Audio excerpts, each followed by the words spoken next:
Well, would you look at that? It's time for another episode of the News You Missed, the V-Game news show that recaps all the gaming news that the big news media outlets just seem to not care about. Today, we're talking about some cool Pokemon news, as always. We've got some Resident Evil The Village Definitive Edition that you should be playing, and we're also going to be discussing numerous news stories that apply to Nintendo, PlayStation, and other video game franchises that you would be interested in. So stay tuned for that.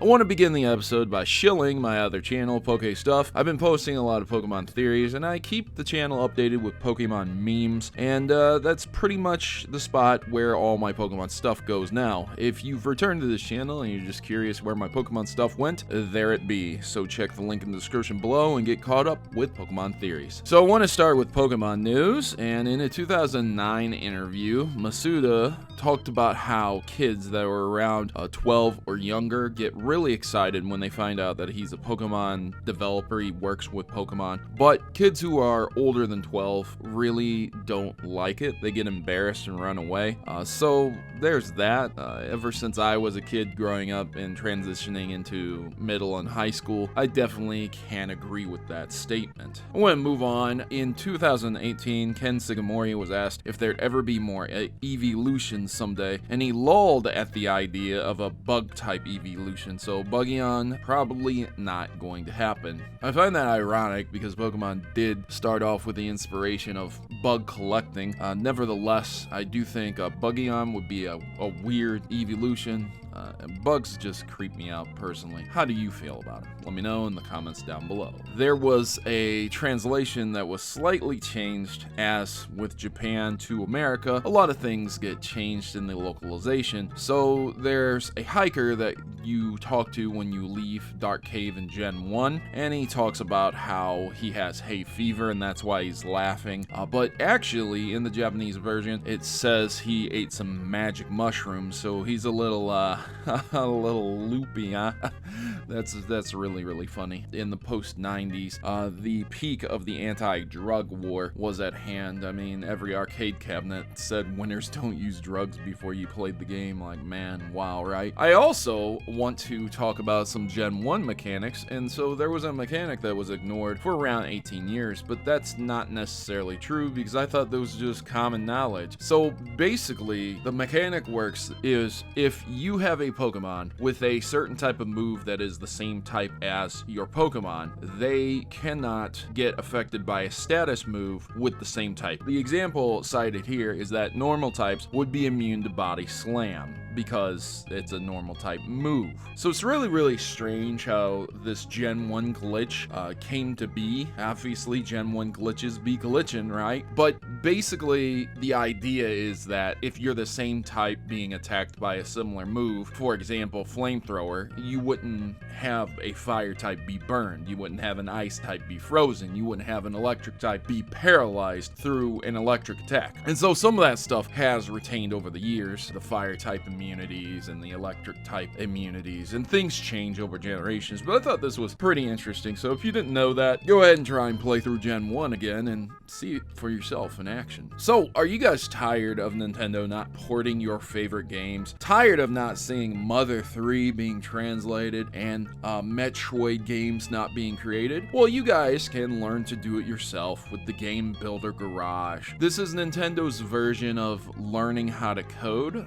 Recently, in the recent years, we've had a lot of companies come out with miniature computers and software that assists in children learning how to code, and this seems to be one of them. Do I think this is going to take off? Not particularly. I think Mario Maker is great because it gives you the Mario tools to make Mario levels, and that's amazing. This doesn't necessarily give you a base of characters that you can identify with and enjoy. It's just here's some random characters and learn how to code, right? So I don't think a lot of kids are gonna enjoy this, to be perfectly frank, but it's still cool that you can make video games on your Nintendo Switch. Retro Studios no longer has functional editing tools with the Prime code base, so it would take a lot of effort to bring the Metroid Prime trilogy over to the Nintendo Switch through conventional controls or even motion controls. It would take retuning and a year with a team of 4 to 5 people, and that was stated by a Metroid Prime former Retro Studios developer, which, I mean, I completely understand where they're coming from, but I would like to hit 2 points. One, why can't you get a team together and do it? Why wouldn't Nintendo do it? Probably because the lack of sales and enthusiasm with Metroid, and they don't have the Metroid creator, Gunpei, which rip in peace, he died in the 90s, the man behind the Game Boy, Metroid, and the Virtual Boy, believe it or not. Nevertheless, again, imagine Zelda and Mario nowadays without Miyamoto. And the second thing is that, how do you not have the tools? Like, did you just delete them or what, man? Like, you were just, oh, we're never gonna use this again. Like 14 years ago, man. Like, I understand it's a decent chunk of time, but like in 2009 and around 2010, so it's like, where did the tools go? Did they just magically disappear? Nevertheless, people got very upset at this and started harassing a lead designer with abusive messages. The former Metroid Prime lead designer. People, man, you honestly can't believe them, but I promise you, people are people and they do what they do. It's very depressing. Please don't harass developers because they really don't have a big say on what gets done, what's created, and what's not created. Obviously, this is Nintendo's baby, and Nintendo will do whatever they want with it, even if they decide to retire it. The original Animal Crossing has been inducted into the world's Video Game Hall of Fame, which is awesome. There's a Wii Speed portable Game Boy Advance size console. So this is a Wii that has been cram-packed and shoved into a Game Boy Advance SP model. And this guy is a pretty amazing hardware engineer, so check out the link in the description below. But basically, he's made it so that you can play Wii games on the size of a Game Boy Advance SP. I've seen some small versions of the Wii, right? They just keep getting smaller and smaller, but it's always nice to see like some Nintendo hardware actually being used for a Nintendo console, and it just goes to show how small you can make a Wii variant. This is perfect for GameCube and Wii, and I think that's why a lot of people love doing it, so check that out. Thanks to the Switch, Nintendo has now sold over 500 million handheld consoles. That's insane. A lot of numbers, right? That means something, right? Actually, 6 of the 10 best-selling games of all time were on Nintendo consoles or were Nintendo exclusives. This is what I tweeted out, and I show the sales here, which is awesome, right? That's great. That's great. But here's a better and more accurate statement. Sony nor Xbox nor any competitor could beat Nintendo. All the games that are the top sellers are not an exclusive platform that competes with Nintendo. They're just one-off entries. So for example, Grand Theft Auto 5, Tetris from EA, which is mobile, like, you know, phones, stuff like that. And then you have other games that are from just multi-platformed things. They're not Sony, they're not Xbox, they're not even Sega with Sonic, which is really crazy. That's my point. So it's great that we talk about these hardware sales, but this is not where the companies recoup a lot of their losses and make their profits. So try and keep that in mind when you're shilling the plastic boxes that you've purchased and you're proclaiming them to be the absolute best. As I try to remind all PS5 users, Xbox users, and even Nintendo fans, yes, your box of plastic is pretty useless and worthless and means nothing in the grand scheme of things when Minecraft is number one. I'm just saying, guys. Nintendo might be there with 6, which is amazing, but they're not number 1, number 2, or number 3. The YouTube TV app has finally arrived on PlayStation 5. If you're looking for something to watch, check that out. Sony is, however, facing a new lawsuit that claims it has created a monopoly by being the exclusive retailer of digital PlayStation games. For now, you can't enter in codes to redeem anything on the PlayStation 5 store, the digital store, which means Sony is technically in the possession of a monopoly for their digital goods store. There has to be some type of competition. You can't be the only one who provides that service. Otherwise, you are proclaimed a monopoly and you're not permitted to operate, at least within the United States. So this lawsuit is very valid and they will probably lose, and they will probably have to permit people to use codes to redeem on their stors. Lost Judgment had leaked early on the Japanese PlayStation Store ahead of the official reveal, so if you were interested in that, check that out.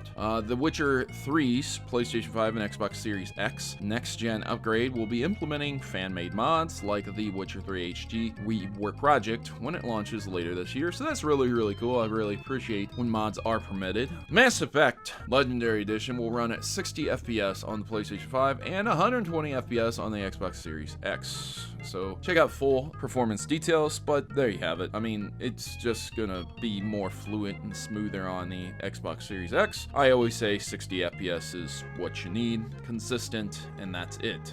Just a consistent 60. Epic Games offered Sony $200 million to bring PlayStation 5 and 4 exclusives to its store. Once again, I'd like to point out that this is just another company offering tons of money to try and exclude other people from having a good time by locking down games on their storefront only instead of paying their developers better and developing better games themselves. Insane. But like, this is a real thing and it happens all the time. Exclusives bad. Even when Nintendo does it. Exclusives are bad. So Twitter has removed their cropping, and since it's gone, did you know that the critically acclaimed MMORPG Final Fantasy XIV has a free trial up to level 60, including the award-winning Heaven's Ward expansion? Check it out. I think that's really cool, and you can post non-cropped pictures on Twitter, so also cool. Resident Evil The Village has scored pretty well on Metacritic, getting around 84 and 8.5 out of 10s. Essentially, it's just a really decent Resident Evil game. But I do have some performance news to talk about with it, and it seems that the Xbox Series X performs better with Resident Evil. So all of those rumors we were hearing about Resident Evil were